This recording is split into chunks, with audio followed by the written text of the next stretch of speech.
Stephen Harper's illusions. I think, and I do not intend to offend anyone, that this is how the Prime Minister of Canada is called. I deduced it from a statement published on Holy Wednesday by a spokesperson of the Foreign Ministry of that country. The United Nations organization membership is made up by almost 200 states, allegedly independent states. They continuously change or are forced into change.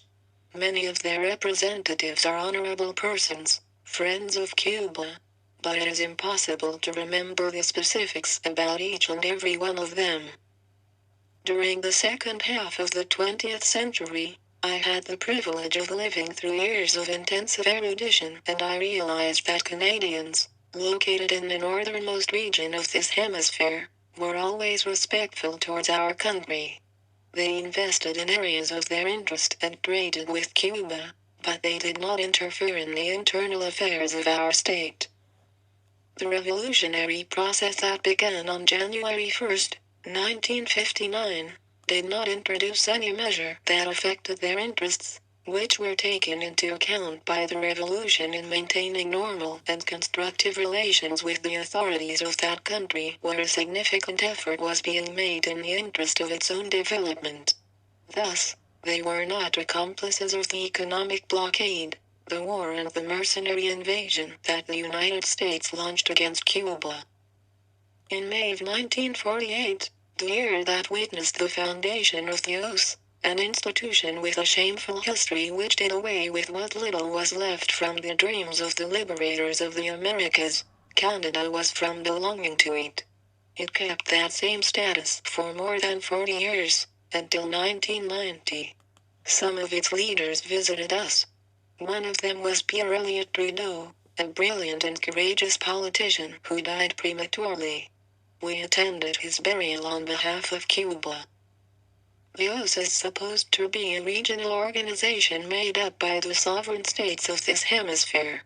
Such an assertion, like many others which are made every day, involves a great number of lies. The least we can do is to be aware of them, if we are to preserve the spirit of struggle and our confidence on a more decent world. The OAS is supposed to be a Pan-American organization. Any country in Europe, Africa, Asia or Oceania could not belong to the OAS just because it has a colony, as it is the case of France and Guadeloupe, or the Netherlands and Curaçao. But the British colonialism could not define the status of Canada and explain whether it was a colony, a republic or a kingdom. The head of state of Canada is Queen Elizabeth II, although she vests her powers upon a Governor-General appointed by her. Therefore, we could ask whether the United Kingdom is also part of the OAS. Likewise, the Honorable Foreign Minister of Canada does not dare to say whether or not he supports Argentina in the thorny issue of the Malvinas Islands. He has only expressed beatific wishes for peace to prevail between the two countries. But Great Britain has there its biggest military base outside its territory, in violation of Argentina's sovereignty. It did not apologize for having sunk the General Belgrano cruiser which was sailing outside the jurisdictional waters that they themselves established, which led to the futile sacrifice of hundreds of youths who were doing their military service. We should ask Obama and Harper what stand they will take in the face of the fairest claim by Argentina to be given back the sovereignty over the islands so that it is no longer deprived of the energy and fishing resources it so much needs to develop the country. I was really amazed after I made a much deeper analysis of the activities carried out by Canadian transnationals in Latin America. I knew about the damage caused by the Yankees to the people of Canada. They forced the country to look for oil by extracting it from huge extensions of sand that are impregnated with that fluid, thus causing an irreparable damage to the environment of that beautiful and extensive country. The incredible damage was the one caused to millions of persons by the Canadian companies specialized in the mining of gold, precious metals and radioactive materials. An article published by the website Lanet a week ago, signed by an engineer on environmental quality, which provides further details about an issue that has been identified innumerable times as one of the main scourges that affect millions of persons, stated that mining companies, 60% of which are financed with Canadian capital, work following the logic of maximum yield at a low cost and in a short time, and that these conditions turn out to be all the more advantageous if, in the places where they are stationed, tax revenues are minimal and there are very few environmental and social commitments. According to the article, the mining laws in our countries do not include any obligation or methodology to control environmental or social impacts. The tax revenues that mining companies pay to the countries of the region are, as an average, no more than 1.5% of the revenues received. The article adds that the social struggle against mining, particularly metal mining, has been growing as long as entire generations are becoming aware of the environmental and social impacts it causes.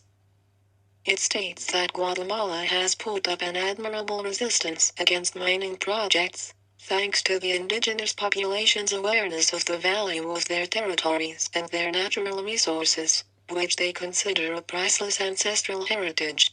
However, in the last 10 years, the consequences of that struggle have been felt in the assassination of 120 human rights activists and advocates. This article also describes the current situation in El Salvador, Honduras, Nicaragua and Costa Rica, with figures that make us meditate very deeply about the seriousness and harshness of the ruthless pillaging that is being carried out against the natural resources of our countries, thus mortgaging the future of Latin Americans.